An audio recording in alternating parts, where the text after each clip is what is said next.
Hey, Damien from LeakDtech here. I want to talk to you about the residential pools for the homeowner.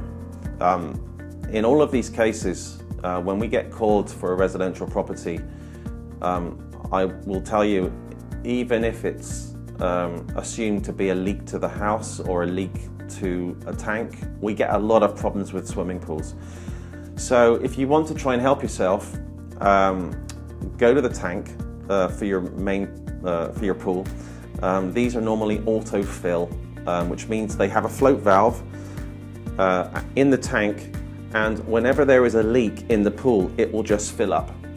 The reason it does this is because when water is leaking somewhere in the pool, it doesn't switch itself off, it just keeps filling with water. So we get a lot of customers come to us about having a high bill, and if we're fortunate enough if they're fortunate enough to have a swimming pool, we will be able to evaluate that pool, but you can do that yourself. So take a look at the tank, take a look at the auto-fill float valve and see if it's running.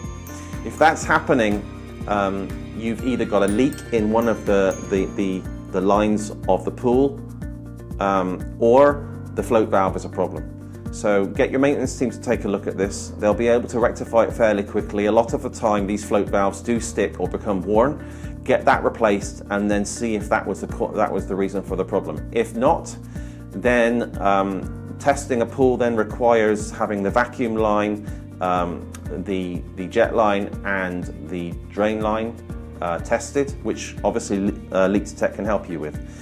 But do the monitoring first of the tank and the autofill, and you'll probably solve your problem fairly quickly. Thanks a lot, bye-bye.